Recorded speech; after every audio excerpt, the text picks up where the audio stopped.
جنہوں نے نماز قائم کی اور زکوٰۃ دی ان کا اجر بے شک ان کے رب کے پاس ہے، اور ان کے لیے کوئی خوف اور غم نہ ہوگا۔ اے لوگو جو ایمان لائے ہو، اللہ سے ڈرو، اور جو کچھ سود باقی رہ گیا ہے اسے چھوڑ دو، اگر واقعی تم مومن ہو۔ لیکن اگر تم نے ایسا نہ کیا تو اللہ اور اس کے رسول کی طرف سے جنگ کے لیے تیار ہو جاؤ، اور اگر تم نے توبہ کر لی تو اپنا اصل سرمایہ لینے کے تم حقدار ہو، نہ تم ظلم کرو اور نہ تم پر ظلم کیا جائے۔ اور اگر تمہارا قرضدار تنگ دست ہو تو آسانی تک یعنی ہاتھ کھلنے تک اسے مہلت دو، اور اگر تم صدقہ کر دو تو یہ تمہارے لیے زیادہ بہتر ہے اگر تم سمجھو۔ اس دن کی رسوائی و مصیبت سے بچو جب تم اللہ کی طرف واپس لوٹائے جاؤ گے، وہاں ہر شخص کو اس کی کمائی کا پورا پورا بدلہ مل جائے گا اور ان پر ظلم نہیں کیا جائے گا۔ اے ایمان والو، جب تم آپس میں ایک مقرر وقت تک کے لیے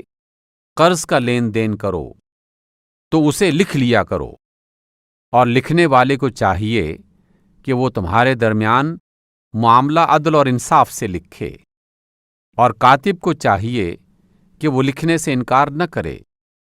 جیسے اللہ نے اسے سکھایا ہے اس طرح لکھے، اور جس پر حق ہے یعنی قرض لینے والا وہ لکھوائے، اور اللہ سے ڈرے جو اس کا رب ہے، اور لکھوانے میں کچھ کم نہ کرے۔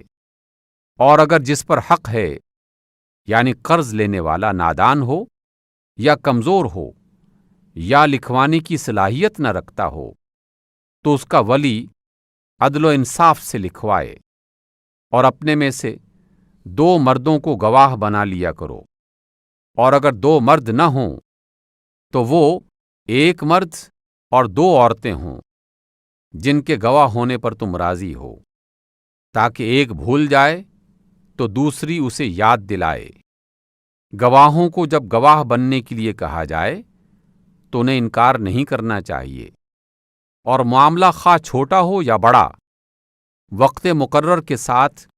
اس کی دستاویز لکھوا لینے میں سستی نہ کرو۔ اللہ کے نزدیک یہ طریقہ تمہارے لیے انصاف کے قریب تر ہے اور گواہی کے لیے محفوظ ترین ہے، اور کم از کم فائدہ یہ ہے کہ تم شک میں مبتلا نہ ہوگے۔ ہاں، جو تجارتی لین دین دست بدست تم لوگ آپس میں کرتے ہو یعنی نقد ہو، اس کو نہ لکھا جائے تو کوئی حرج نہیں۔